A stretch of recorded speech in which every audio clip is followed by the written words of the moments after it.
नमस्कार। Top 10 news 16 जनवरी दिन शुक्रवार। ईरान में फंसे भारतीय नागरिकों की वतन वापसी होगी। इसके लिए विशेष अभियान चलाने की तैयारी शुरू कर दी गई है।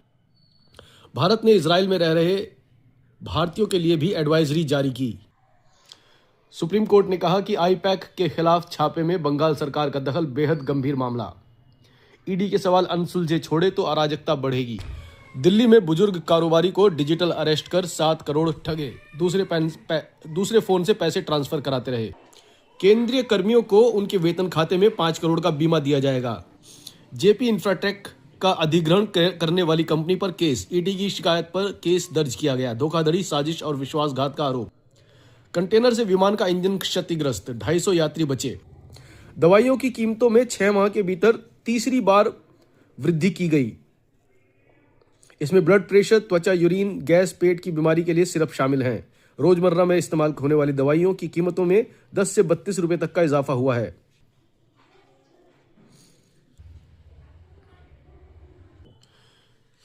छत्तीसगढ़ के बीजापुर में 52 नक्सलियों ने आत्मसमर्पण किया। इनमें 21 महिलाएं भी शामिल हैं। 52 में से 49 नक्सलियों पर कुल 1 करोड़ 41 लाख रुपए का इनाम घोषित था।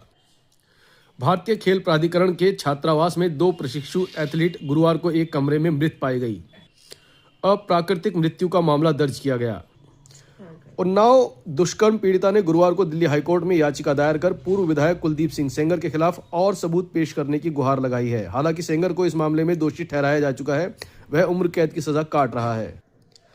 दिल्ली में 137 और मोहल्ला क्लिनिक स्थायी तौर पर बंद किए जाएंगे। इसके बाद दिल्ली में अब गिनती के ही मोहल्ला क्लिनिक बचेंगे। राजधानी में आयुष्मान आरोग्य मंदिरों के विकसित होने के साथ ही मोहल्ला क्लिनिक बंद होते जा रहे हैं। एम्स की इमरजेंसी में एंडोस्कोपी, ब्रोंकोस्कोपी व कोलोनोस्कोपी की सुविधा मिलने लगी है। इमरजेंसी में रक्तस्राव के साथ पहुंचने वाले मरीजों को अब इनके लिए दूसरे ब्लॉक में भेजने की जरूरत नहीं पड़ रही। दिल्ली चौथे दिन शीतलहर की चपेट में रही। येलो अलर्ट जारी। पालम में सर्द हवाओं ने 20 वर्ष का रिकॉर्ड तोड़ा। कड़ाके की ठंड का दौर जारी रहने की संभावना। दिल्ली के लोगों को प्रदूषित हवा से राहत मिलती नहीं दिख रही है। गुरुवार को दिल्ली का औसत वायु गुणवत्ता सूचकांक 343 के अंक पर रहा। इस स्तर की हवा को बहुत खराब श्रेणी में रखा जाता है। सशक्त बेटी परियोजना के तहत 524 छात्राओं को लैपटॉप वितरित किए गए। सोशल मीडिया इन्फ्लुएंसर के जिम पर गोली चलाने वाले शूटर दबोचे। गैंगस्टर लॉरेंस बिश्नोई गैंग के हैं दोनों बदमाश। मुठभेड़ में एक के पैर में लगी गोली।